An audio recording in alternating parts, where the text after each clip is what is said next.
Hello students, कैसे हो आप सभी लोग। उम्मीद है कि आप सभी लोग अच्छे होंगे। रेलवे इंजीनियरिंग के फर्स्ट लेक्चर में हम डिस्कस करने वाले हैं necessity of railway system. Railway system किसी भी कंट्री के सोशल और इंडस्ट्रियल डेवलपमेंट में एक इम्पोर्टेंट रोल निभाती है। इंडिया में रेलवे सिस्टम एक developed means of transportation system है। रेलवे इंजीनियरिंग के बाकी कंसेप्ट को समझने से पहले हमें उसकी बेसिक नॉलेज पता होनी चाहिए। हमें रेलवे सिस्टम की ज़रूरत क्यों पड़ी, उसकी नीड हमें क्यों थी, ये सभी इस लेक्चर में हम डिस्कस करेंगे। नेसेसिटी ऑफ रेलवे सिस्टम के रिगार्डिंगली आपको एग्जाम्स में 2 मार्क्स या फिर 5 मार्क्स के क्वेश्चन पूछ लिए जाते हैं। जो क्वेश्चन कुछ इस प्रकार से होते हैं, जैसे what is the importance of railway system, what is the necessity of railway system, या फिर what is the need for railway system etcetera. Railway engineering के इंट्रोडक्शन यूनिट का ये एक इम्पोर्टेंट पार्ट है। तो चलिए बिना टाइम वेस्ट किए डिटेल में पढ़ते हैं नेसेसिटी ऑफ रेलवे सिस्टम के बारे में। नेसेसिटी ऑफ रेलवे, सबसे पहले हम इसकी कुछ इंट्रोडक्शन के बारे में पढ़ते हैं। Railway play important part in the development of India by means of transportation. Railway transportation ने इंडिया के डेवलपमेंट में एक इम्पोर्टेंट पार्ट निभाया है।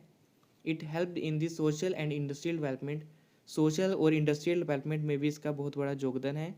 सोशल डेवलपमेंट यानी कि लोगों की मूवमेंट, इंडस्ट्रियल डेवलपमेंट यानी कि प्रोडक्ट्स, मटेरियल, मशीनरी जो इंडस्ट्री में यूज़ होती हैं उसका भी जो है एक जगह से दूसरी जगह मूवमेंट इसकी वजह से आसान हो गया है। रेलवे सारे climate smart. Climate smart means कि जिसके ऊपर की क्लाइमेट का कोई इफेक्ट ना हो, सर्दी गर्मी बारिश इसका इफेक्ट ना हो। And efficient way to move people and freight. Freight means होता है कि कोई भी प्रोडक्ट, पार्सल्स एक्सेट्रा जो होते हैं उसे हम फ्राइट कहते हैं। जो रेलवे है उस पर कोई भी क्लाइमेट स्मार्ट है, जो कोई भी क्लाइमेट का इफेक्ट नहीं होता, और एफिशिएंट वे है लोगों के आने जाने के लिए और फ्लाइट की एक जगह से दूसरी जगह लेकर जाने के लिए। Railways also make it possible to conduct many activities like business, sightseeing and pilgrimage along with the transportation of goods over longer distances. बड़े बड़े बिजनेस, साइट सीइंग यानी कि ट्रैवलिंग, अलग अलग जगह देखने जाने के लिए, पिलग्रिमेज मीन्स की रिलीजियस जर्नी कह सकते हैं या फिर तीर्थ यात्रा कह सकते हैं। Transportation of goods over longer distance, long distance में अगर किसी गुड्स यानी कि सामान को लेकर जाना है, उस वो सभी चीज़ें जो है रेलवे सिस्टम ने ही पॉसिबल की है। इसकी वजह से ही ये सब किया जाता है। फर्स्ट इसकी नेसेसिटी थी speedy distribution. Railway distribute traffic faster than any other mode of transportation. Other mode of transportation के कंपेयर में रेलवे जो है ट्रैफिक को है वो फास्टर डिस्ट्रीब्यूट करती है, फास्टर लेकर जाती है एक जगह से दूसरी जगह पर। Roads are traffic congested due to personal and commercial vehicles. Road पर आपने देखा होगा बहुत से कमर्शियल और पर्सनल व्हीकल्स होते हैं, जिसकी वजह से रोड पर बहुत सा ट्रैफिक लग जाता है। इस प्रॉब्लम को भी रेलवे ने दूर किया है। Railway decrease the traffic on road by diverting people. उसने पीपल्स को डाइवर्ट किया कि अपने कमर्शियल और पर्सनल व्हीकल को छोड़कर रेल का इस्तेमाल करें, जिसकी वजह से रोड पर जो है ट्रैफिक कम होने लगा। It run quicker and with less interruption as well as being less influenced by bad weather. इस पर कोई बैड वेदर का भी इफेक्ट नहीं होता और इसमें लेस इंटरप्शंस जाने की रुकावटें आती हैं, और ये क्विकर वे है एक जगह से दूसरी जगह पर मूव करने के लिए। दूसरा पॉइंट है safety. Railway is a safest form of transportation. जो ट्रांसपोर्ट की सेफेस्ट फॉर्म है as compare to other mode of transportation. The chances of accidents and breakdowns of railways are minimum as compare to other mode of transportation. इसमें accident और breakdown के chances कम होते हैं। Moreover the traffic can be protected from the exposure to rain, sun, rain, snow etcetera. और इसके साथ भी इसमें जो पैसेंजर होते हैं वो एक तरह से प्रोटेक्टेड रहते हैं सन, रेन, स्नो एक्सेट्रा यानी कि बैड क्लाइमेट से भी। थर्ड पॉइंट इसका है better organised. Railway system are well organise as compare to other mode of transportation. औरों के मुकाबले ये वेल ऑर्गेनाइज्ड है। It has fixed routes and schedules. इसके फिक्स रूट और शेड्यूल होते हैं। इसकी जो टाइमिंग है आप पहले भी पता कर सकते हो, जिसकी अकॉर्डिंगली आप अपना शेड्यूल बना सकते हो, आपको कब जाना है कब नहीं। इसके रूट भी पहले से ही जो है बनाए हुए होते हैं, उसके अकॉर्डिंगली भी आप प्लानिंग कर सकते हो। It is more uniform, effective and regular mode of transportation. ये यूनिफॉर्म, इफेक्टिव और रेगुलर मोड ऑफ ट्रांसपोर्टेशन है। But there are little chances of delay due to maintenance, repair and technical faults. पर कभी कभी इसमें मेंटेनेंस, रिपेयर या technical fault के कारण डिलेस हो जाती हैं, रेल जो होती है वो डिले हो जाती है। फोर्थ पॉइंट है economical transport. Railway system are much more economical as compare to other mode of transportation.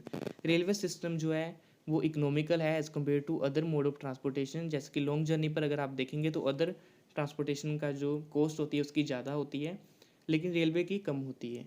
One driver and guard as enough to control the operate railway locomotives. इससे operate करने के लिए driver और एक guard की ही ज़रूरत होती है, जिसके कारण ये रेलवे रेलवे सिस्टम यानी कि गवर्नमेंट के लिए भी एक इकोनॉमिकल ट्रांसपोर्टेशन का वे है।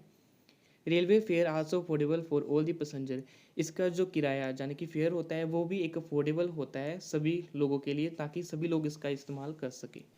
फिफ्थ पॉइंट है unite peoples. In India there are different caste, religious, customers and tradition fonts. India में बहुत सी कास्ट, रिलीजियस और ट्रेडिशन यानी कि जातियाँ प्रजातियाँ मिलती हैं। Railway help in the mass migration of population. Mass migration होने में पॉपुलेशन के रेलवे का एक इम्पोर्टेंट पार्ट है। Peoples travel together in the same compartment without any caste war. यानी कि एक ही कंपार्टमेंट में अलग अलग कास्ट के जातियों के लोग ट्रैवल करते हैं, जिसकी वजह से लोगों में बात होती है और उनकी यूनिटी बनती है। This railway system strength national unity. ये नेशनल यूनिटी को भी इसने स्ट्रेंथ किया है रेलवे सिस्टम ने। Most of the population can participate in the different state festivals, carnivals and fairs which give them exposure of other community. Railway system ने जो है लोगों को प्रेरित किया है कि वो अलग अलग स्टेट के फेस्टिवल, कार्निवल्स, फेयर्स में हिस्सा लें, जिसकी वजह से उन्हें अदर कम्युनिटी के बारे में एक्सपोजर मिले, अलग अलग जातियों के लोगों से मिलने का मौका मिले, अलग अलग एरिया की कम्युनिटी के साथ जो है यूनिटी बनाने का मौका मिले। सिक्स्थ पॉइंट है suitable long journey. Railway system can cover long distance faster than bus, car etcetera except airways. Airways के बिना ये एक लॉन्गर डिस्टेंस को फास्टर वे में कवर करने वाला पहला ट्रांसपोर्टेशन है as compare to bus, car etcetera. All the necessary amenities are available in the railway locomotives. Railway locomotives में सभी तरह की सहूलतें और साधन अवेलेबल होते हैं जो एक पर्सन को जर्नी के दौरान चाहिए होते हैं। Almost all the religious places are connected and beneficially to pilgrims. यानी कि सभी तरह के रिलीजियस प्लेसेस भी इसके साथ कनेक्टेड किए जाते हैं, ताकि जो भी लोग तीर्थ यात्रा पर या किसी भी बड़ी जर्नी के ऊपर जा रहे हैं वो इसका इस्तेमाल करके आराम से अपनी जर्नी कर सकें। It is better choice for long journeys as fast and cheaper. Long journey के लिए ये एक बेटर ऑप्शन है क्योंकि ये फास्ट भी होता है और चीपर भी होता है as compare to other mode of transportation. Seventh है carrying capacity. Due to the large capacity it can carry maximum traffic of population as compare to other mode of transportation. Other mode of transportation के compare में इसकी capacity ज़्यादा होती है। इसमें बहुत से लोग एक बार में ही ट्रैवल कर सकते हैं। अगर इसमें और लोकोमोटिव जोड़ दिए जाएँ तो इसकी कैपेसिटी इंक्रीज़ भी की जा सकती है और डिक्रीज़ भी की जा सकती है। Railway transport are also effective and cheaper way for transportation of heavy and large goods. जो हैवी और लार्ज प्रोडक्ट होते हैं, मशीनरी होती है, मटेरियल होता है, उसके लिए एक इफ़ेक्टिव और चीपर वे है ट्रांसपोर्ट करने के लिए उसे। Transportation of industrial machinery parts crane can be done by railway system. Most of the machinery parts, cranes जो इंडस्ट्री में यूज़ होती हैं वो इसी रेलवे सिस्टम के द्वारा ही ट्रांसपोर्ट की जाती हैं। एट्थ पॉइंट है economic effect. Railway system play important role in the development of the country. India के डेवलपमेंट में इसका रेलवे सिस्टम का इम्पोर्टेंट पार्ट है। It accelerate the industrial and agriculture growth. इसने एग्रीकल्चर ग्रोथ और इंडस्ट्रियल ग्रोथ में भी बहुत बड़ा योगदान दिया है। The coal, petroleum, pesticide, machinery transported by railway transportation.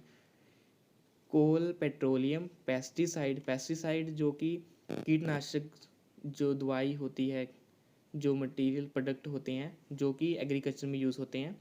Machinery transported by railway transport, इसके द्वारा ही ट्रांसपोर्ट किए जाते हैं जो कि इंडस्ट्रियल और एग्रीकल्चर की नीड होती है। Because it is economical and has large carrying capacity, they also provide income opportunity for population in different areas. इसमें जो है ये एक इकोनॉमिकल है और लार्ज कैरिंग कैपेसिटी है। इसकी वजह से बहुत से सामान और लोग इसमें एक बार में ही ट्रैवल कर सकते हैं। इसने लोगों को इनकम अपॉर्चुनिटी भी प्रोवाइड की है कि वो अदर स्टेट्स में जाएं, अदर एरिया में जाएं, वहाँ पर भी वो अपना इनकम सोर्स बना सकते हैं, वहाँ पर वर्क कर सकते हैं और एक जो चीपेस्ट वे है जिसके कारण उनका मूवमेंट भी आसान हो जाता है। मुझे उम्मीद है कि ये लेक्चर आपको समझ आया होगा। अगर इससे रिलेटेड आपको कोई भी क्वेश्चन या फिर क्वेरी है तो आप नीचे कमेंट कर सकते हो, उसका रिप्लाई करने की मैं कोशिश करूंगा। इस लेक्चर के नोट्स का लिंक आपको डिस्क्रिप्शन में मिल जाएगा, यहाँ से आप उस नोट्स को देख भी सकते हो, डाउनलोड भी कर सकते हो। नेक्स्ट लेक्चर में हम डिस्कस करने वाले हैं classification of Indian railway system. तो उस वीडियो के नोटिफिकेशन पाने के लिए आज और भी सिविल इंजीनियर से रिलेटेड वीडियोस के लिए आप मेरे चैनल को सब्सक्राइब कर लीजिए। अगर आपको ये लेक्चर अच्छा लगा तो इस वीडियो को लाइक कर दीजिए और साथ में अपने फ्रेंड्स के साथ भी शेयर कीजिए। Thank you.